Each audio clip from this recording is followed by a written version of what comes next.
দুর্নীতি আবাস যোজনা প্রকল্পে কাটমানি নেওয়া সহ একাধিক অভিযোগে শ্যামপুরের নাকল গ্রাম পঞ্চায়েতের উপপ্রধান সদানন্দ দাসের বাড়িতে ব্যাপক ভাঙচুর চালানোর অভিযোগ উঠল গ্রামবাসীদের বিরুদ্ধে। শুক্রবার সকালের এই ঘটনায় বাড়ির জানালার কাঁচ ভেঙে দেওয়া হয়, পুড়িয়ে দেওয়া হয়েছে দুটি বাইক, বাড়ির ভেতরে থাকা সোফা সহ নানা আসবাবপত্রেও আগুন ধরানোর অভিযোগ উঠেছে। সদানন্দবাবুর পরিবারের লোকেদের মারধর করা হয়েছে বলে অভিযোগ। ঘটনায় জড়িত থাকার অভিযোগে 8 জনকে আটক করেছে পুলিশ। ঘটনাস্থলে রয়েছে শ্যামপুর থানার বিরাট পুলিশ বাহিনীর র্যাব। নাকল গ্রাম পঞ্চায়েতের উপপ্রধান সদানন্দ দাস 1 দশকেরও বেশি সময় প্রশাসনের সঙ্গে যুক্ত আছেন। নাকল গ্রাম পঞ্চায়েতের ধুধুরটি এলাকায় তার দোতলা বাড়ি। স্থানীয় সূত্রে জানা গেছে, শুক্রবার সকালে 9টা নাগাদ হঠাৎই প্রচুর লোক চলে আসে তার বাড়ির সামনে। আর সেই সময় সদানন্দ দাস বাড়িতে ছিলেন না, পরিবারের লোকেরা বাড়িতে ছিলেন। গ্রামবাসীরা সদানন্দ দাসের বাড়ির সামনে বিক্ষোভ দেখাতে থাকে, গালিগালাজ করতে থাকে। অভিযোগের পর হঠাৎই উত্তেজিত জনতা ঘরের মধ্যে ঢুকে পড়ে। সেখানে থাকা সোফা সহ নানা আসবাবপত্র টেনে বাইরে বের করে এবং বাইরে ছিল দুটি বাইক। সবকিছুতেই আগুন লাগিয়ে দেয়। সোফা এবং বাইক পুড়ে যায়, অন্যান্য কাঠের আসবাবপত্র ভাঙচুর করে। খবর পেয়ে শ্যামপুর থানার বিশাল পুলিশ বাহিনী ঘটনাস্থলে পৌঁছয়, নামানো হয় র্যাব। পরে পুলিশ বিক্ষোভকারীদের সরিয়ে পরিস্থিতি নিয়ন্ত্রণ করে। পুলিশ জানিয়েছে, ভাঙচুরের ঘটনায় ইতিমধ্যেই 8 জনকে আটক করা হয়েছে, তাদের জিজ্ঞাসাবাদ করা হচ্ছে।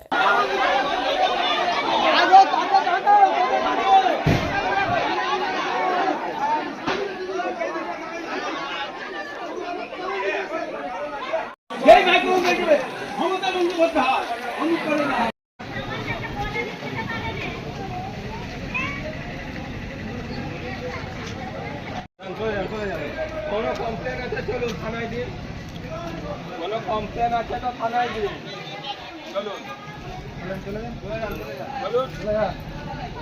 থানায় দিবেন।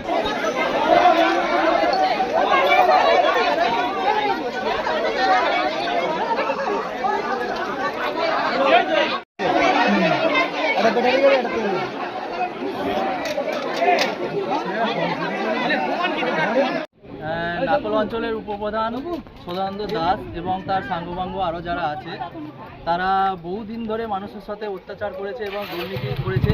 জব কার্ডের দুর্নীতি এবং মুরুগ ঘর, গোয়াল ঘর এবং প্রধানমন্ত্রী আবাস যোজনার ঘর দেওয়ার নামে বহু মানুষের কাছ থেকে টাকা তুলেছে। তো এই প্রতিবাদে সাধারণ মানুষ আজ ক্ষিপ্ত হয়ে তার ঘর ঘেরাও করেছে। মানুষ চাই দোষীদের শাস্তি হোক এবং সেই হিসেবে মানুষ আজ জড়ো হয়েছে। আমরাও চাই মানুষের শাস্তি হোক। তাদের যারা এই দোষী প্রত্যেকেরই, প্রধানের সাথে যারা যারা যুক্ত আছে, তৃণমূলের সকল মানে যারা এই দুর্নীতির সাথে যুক্ত আছে, তারা সবাই যেন শাস্তি পায়। আমরা সেই দাবিতে প্রশাসনের কাছে অনুরোধ করব, তারাও যেন মানে সঠিক একটা ব্যবস্থা নেয় তাদেরকে শাস্তি দেওয়ার জন্য। থানায় কি কারণ হয়েছে? এতদিন আমাদেরকে দেখেনে, চুরি করে যত লোকের পয়সা খাচ্ছে। এতদিন জব কার্ড গুলো কোথায় ছিল যে জব কার্ড হয়নি? এতদিন বলছে যে জব কার্ড তোমাদের হয়নি, তাহলে জব কার্ড গুলো এখন কোথা দিয়ে বেরোলো? পয়সাটা কে খেলো? আমার দিকে বললো যে তোমাদেরকে মুরঘর দেওয়া হবে, এমন একটা বোর্ড দিয়েছে, মুরঘর দেওয়া হবে, 10,000 টাকা দাও, ওই টাকাটা তোমরা আবার পাবে, মুরঘর করে দেবো। তবে আমি 10,000 টাকা দিয়ে গেলাম, আমরা খেটে খাওয়া মানুষ। আমি 10,000 টাকা দিয়ে গেলাম, আমাকে বললো কালকেই তোমার ইট পড়বে, তোমার কাজ হবে। আমার সামনে ফোন করে বললো। তার কিছুদিন পরে আমার পাশের বাড়ি করে দিল, কিন্তু আমার আর করে দিল না। তারপর কিছুদিন পরে আমাকে ডাক করালো, ডাক করাতে বলে তোমার ছেলে বিজেপিতে ভোট দিচ্ছে, তোমাকে দেওয়া যাবে না কিছু। হ্যাঁ, তাহলে টাকাটা ফিরে দাও। একটা বাজারে দোকান ছিল, দোকানকে ভোটের রেজাল্টের আগের দিনে দোকান ভাঙচুর, দুপুরবেলা দোকান ভাঙচুর করে সব কিছু বের করে নিয়েছে। আমরা জানিয়ে তৃণমূল পার্টি করতাম না, আমরা তৃণমূলে ভোট দিতাম না। 10 বছর আগে করেছে। আমার ভাইপো একটা অ্যাপ্লিকেশন নিয়ে এসেছে, অ্যাপ্লিকেশন